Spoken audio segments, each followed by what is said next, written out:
همه میدونستیم که سون بهترین بلیتزکلر زن بازی بود، ولی تا وقتی که این کارت دل پیرو به بازی اضافه نشد اومدیم امروز با تست گیم پلی این کارت دل پیرو. پس تا آخر تماشا کن.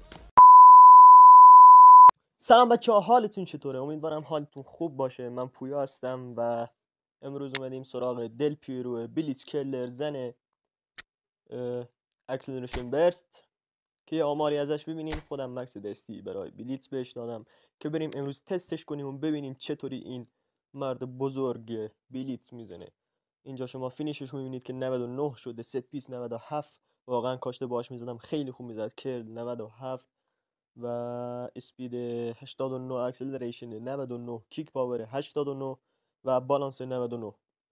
امیدوارم که یه گیم جذاب بتونیم ازش بگیریم و بهتون ارائه بدیم. اینجا هم که میبینید چند تا از اسکیلا که بهش اضافه شده، ناکل شوت که خیلی خوبه و آکروباتیک فینیشینگ بود یا کلیرنس، نمیدونم کنم کلیرنس بود.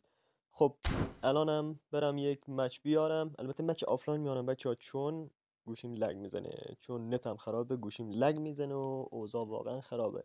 همین که با این نت و آفلاین لگ نزنه باید برم خودمو شو کنم. بریم سراغ یکی از مچ هایی که قراره تست دل پیرو رو داشته باشیم. خب بچه‌ها بازی رو شروع میکنیم به امید این که لگم نداشته باشیم. گرافیکم میبینید که نفت کردم اصلا. این گرافیک چه لگی تو. با همون حال چون که ویدیو میگیرم لگ میزنه. اینم از کرل اول که گل میشه. به به اصلا عالی. او قیافش اصلا تخمیه بچه. خب کرل اولشو که اصلا ترکون نامصب چیکار کرد بچه. این بازی آفلاینه دیگه، از این بهترم نمیشه، یعنی سختی نداره.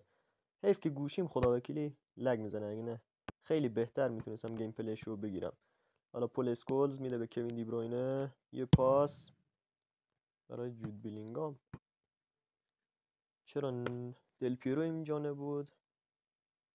خب دل پیرو ای بابا.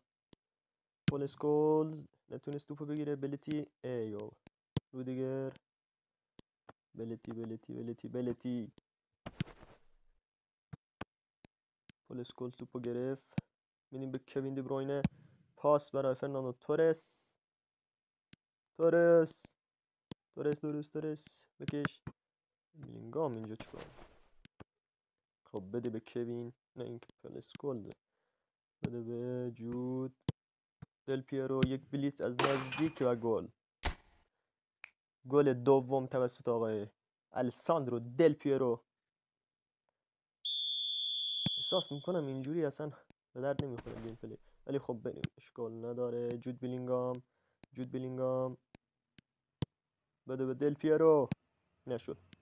کوین دی بروینه توپو نتونست بگیره. ویرجیل وان دایک بده به دل پیرو، اکسلریشن برست. بریم بله یکی از اینجا بزنیم.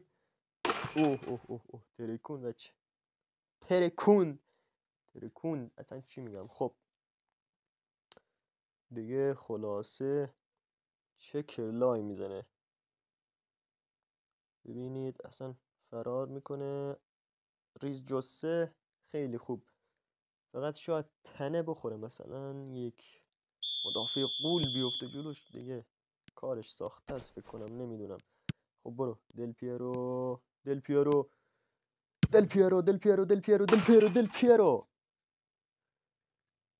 به اصلا چه خوب بلیت میزنه. فقط حیف که سبکش یکم بده، فکر کنم تو بازی آنلاین اذیت بشه آدم، نتونه باش بره جلو و گل بزنه. خب اینجا تورس توپگیری، سطح بازی نمیدونم رو چی بود، خیلی پایینه، عجیبه.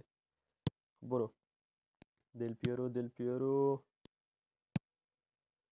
مهمم نیست چون که فقط میخوام بلیتسش رو تست کنم، یعنی چیز دیگه ای نمیخوام تست کنم که سطح رو بذارم رو بالا، مگه اینکه دروازه‌بان سکتر بشه.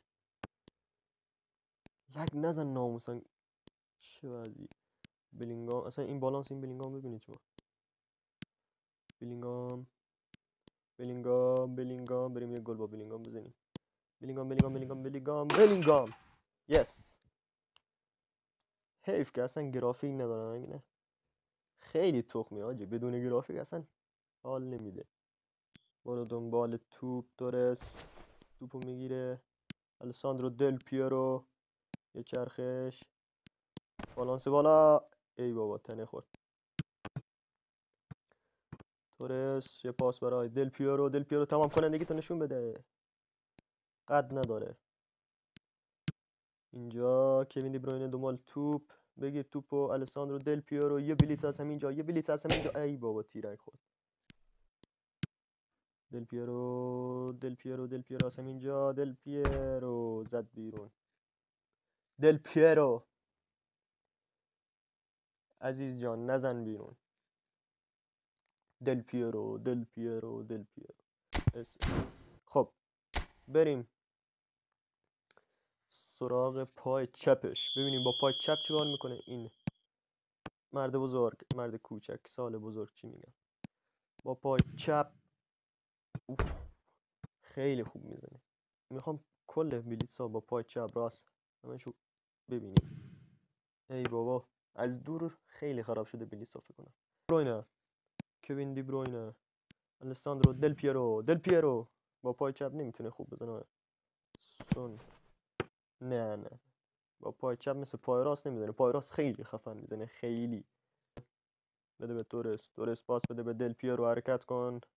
سبک تخمی، نمیتونه خوب حرکت کنه. جایگیری، پول اسکول توپو بگیر. بلینگام، بگیر که ریدی بابا.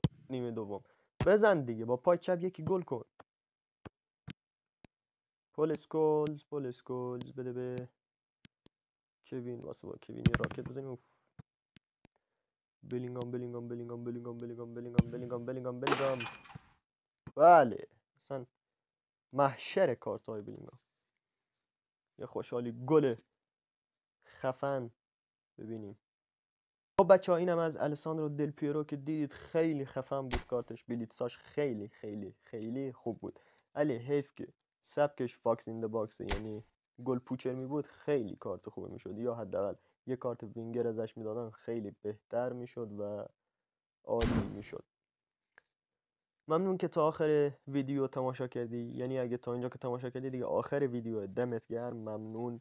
لطفا لایک و سابسکرایب فراموش نشه. ما ویدیوهای بمب دیگه تو راهه. البته این ویدیوها زیاد کیفیت و ادیت و اینجور چیزای خوبی ندارن. امیدوارم که خوشت اومده باشه. در آینده میخوام خیلی پیشرفت کنم. لطفا ما رو ساب کن که باعث امید ما بشی. ممنون ازت. خدا نگهدار.